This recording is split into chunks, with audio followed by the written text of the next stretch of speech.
ഹരേ കൃഷ്ണ. ജ്ഞാനപ്പാന അതിൻ്റെ വ്യാഖ്യാനത്തോടെ തുടരുന്നു. ഇന്നലെയോളമെന്തെന്നറിഞ്ഞില്ല, ഇനി നാളെയും എന്തെന്നറിഞ്ഞില്ല.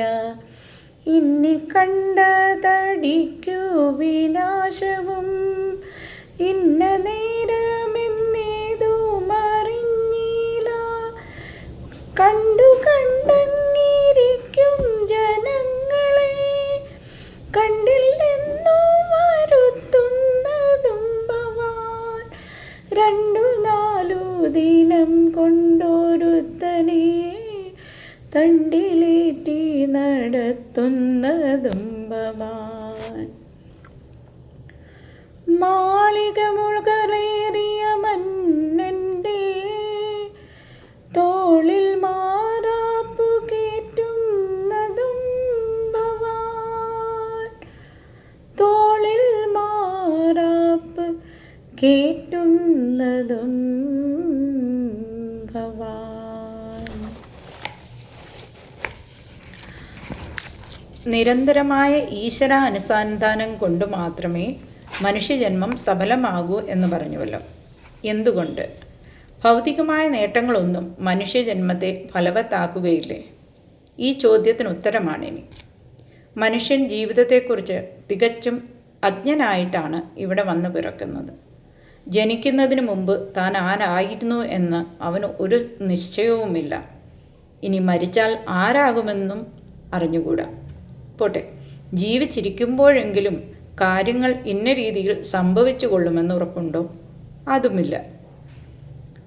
ഇന്നലെ വരെ തനിക്കിഷ്ടമല്ലാത്ത പലതും സംഭവിച്ചിട്ടുണ്ട്. അവയൊക്കെ എന്തിനു സംഭവിച്ചു അറിഞ്ഞുകൂടാ.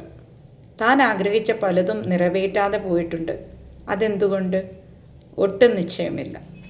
കഴിഞ്ഞ കാലത്തിൻ്റെ സ്ഥിതി ഇതാണെങ്കിൽ ഭാവിയെക്കുറിച്ച് എന്തു പറയാം? ഒന്നും സാധ്യമല്ല. ചുരുക്കത്തിൽ ജീവിതം അജ്ഞതയുടെ അനിശ്ചിതത്വത്തിൽ സദാ ആണ്ടിരിക്കുകയാണ്. എന്തിനേറെ, എല്ലാ സുഖങ്ങൾക്കും ആധാരമായി കരുതപ്പെടുന്ന ഈ ശരീരത്തിൻ്റെ സ്ഥിതി തന്നെ എത്ര ചഞ്ചലം! ഏത് നിമിഷത്തിലാണ് ഇത് വീണു മണ്ണടിയുക എന്ന് ആർക്കും അറിഞ്ഞുകൂടാ.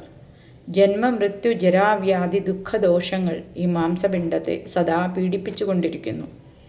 ഇത്രയും ചിന്തിച്ചാൽ മതി, ലോകം അനിത്യവും അസുഖവുമാണെന്ന് കാണാൻ ഒരു പ്രയാസവുമില്ല.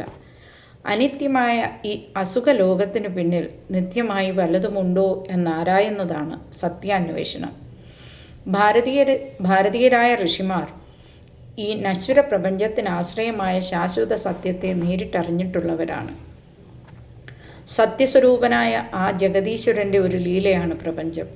കണ്ണുമിഴിച്ചിരിക്കവേ തന്നെ മനുഷ്യർ മരണത്തിൻ്റെ വായിൽപ്പെട്ട് മറഞ്ഞു പോകുന്നത് കാലസ്വരൂപനായ ഈശ്വരൻ്റെ കളിയല്ലാതെ പിന്നെന്താണ്? ദുഃഖിതരും ദരിദ്രരുമായി കഴിയുന്ന ചിലർ ഏതാനും ദിവസങ്ങൾ കൊണ്ട് സമ്പന്നരായി രാജപദവിയിൽ എത്തിച്ചേരുന്നു. അതുപോലെ രാജപദവിയിൽ സുഖിച്ചു കഴിഞ്ഞവർ ഭിക്ഷാന്തേഹികളായി തെരുവിൽ തെണ്ടിത്തിരിയാൻ ഇടവരുന്നു. ഇതൊക്കെ ഈശ്വരൻ്റെ ലീലാവിലാസങ്ങളല്ലെങ്കിൽ പിന്നെന്താണ്? ലോകം പരിഷ്കാരത്തിൻ്റെ ഉച്ചകോടിയിലെത്തിയിരിക്കുന്നു. ഇക്കാലത്തും ഈ ജീവിത പരിവർത്തനങ്ങൾക്ക് ഒരു മാറ്റവുമില്ല.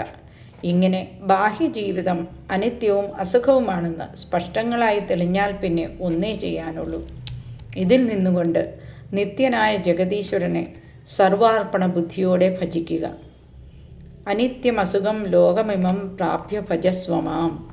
അനിത്യവും അസുഖവുമായ ലോകത്തെത്തിയാൽ പിന്നെ എന്നെ ഭജിക്കുകയാണ് വേണ്ടത് എന്നത്രേ ഭഗവാൻ ഗീതയിൽ പ്രഖ്യാപിക്കുന്നത്.